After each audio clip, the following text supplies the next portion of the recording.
Hi friends, இன்றைக்கி நம்ம இந்த வீடியோவில் நம்ம என்ன பார்க்க போகிறோன்னா, ஆகஸ்ட் 15 இந்தியாவோட சுதந்திர தினம். அது வந்து பாண்டிச்சேரியில் எப்படி செலிப்ரேட் பண்ணாங்க அப்படிங்கிறத தான் பார்க்க போகிறோம்.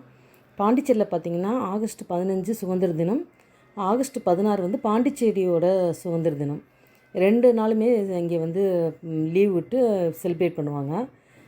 பாப்பாவை கூப்பிட்டுட்டு நாங்கள் பீச்சுக்கு போயிருந்தோம். அங்கே பீச்சில் பார்த்திங்கன்னா ஆளுநர் மாளிகை பார்த்திங்கன்னா அவ்வளோ சூப்பராக அலங்காரம் பண்ணியிருந்தாங்க. அப்புறம் பார்த்திங்கன்னா காந்தி மண்டபம் வந்தோம். காந்தியை சுற்றி சூப்பராக அலங்காரம் பண்ணியிருந்தாங்க. அப்புறம் கார்கில் நினைவிடம் அது சூப்பராக அலங்காரம் பண்ணியிருந்தாங்க. அப்புறம் நம்ம தலைமைச் செயலகம் பார்த்திங்கன்னா ஃபுல்லாக லைட்டிங்கு 3 வண்ணம் க்ரீன், எல்லோ, ஆரஞ்சு கலரில் நம்ம தேசிய கொடி மாதிரி அலங்காரம் பண்ணியிருந்தாங்க. அவங்க அப்பா தான் அதெல்லாம் சுற்றி காமிச்சிட்டு இருந்தார். பாப்பாவும் நல்லா பார்த்துட்டு இருந்தா. அதுபோல் இன்றைக்கி அப்பா பொண்ணும் பார்த்திங்கன்னா 2 பேருமே ஒரே கலரில் ட்ரெஸ் போட்டிருந்தாங்க. அது பார்க்குறதுக்கே அவ்வளோ அழகாக இருந்தது. அங்கே பார்த்திங்கன்னா நிறைய கலை நிகழ்ச்சிகள் நடந்துகிட்டு இருந்துச்சு. அதுவுமே பாப்பாவுக்கு அங்கே கூப்பிட்டு வச்சு அவங்களெல்லாம் இன்ட்ரடியூஸ் பண்ணி அவங்க போட்டிருக்க வேஷத்தெல்லாம் காமிச்சு அவங்க என்ன பண்ணுறாங்க என்ன ஏதுன்னு பாப்பாவுக்கு விளக்கம் சொல்லி அதெல்லாம் அவங்க அப்பா சொல்லி கொடுத்துட்டு இருந்தாங்க. அதெல்லாம் பாப்பா பார்த்து ஆச்சரியமாக பார்த்துட்டு இருந்தா. அதில் பார்த்திங்கன்னா ஒரு குட்டி பாப்பா அவங்க சூப்பராக அலங்காரம் பண்ணியிருந்தாங்க.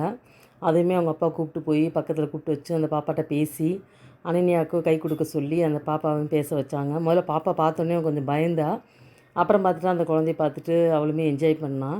அப்புறம் அங்கே இருக்கவங்க எல்லாருக்குமே ஒரு ஹலோ சொல்லிவிட்டு அங்கேருந்து கிளம்பி இதுக்கு வந்திருந்தோம், நம்ம பாரதி பார்க்குக்கு.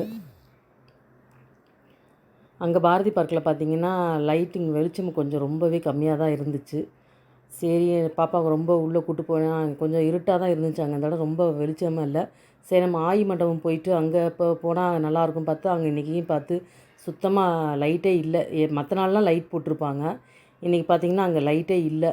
சரி நம்ம ரொம்ப உள்ளே போக வேண்டாம் அப்படின்ட்டு வெளியே வந்துட்டோம். அவ்வளோதான் ஃப்ரெண்ட்ஸ்.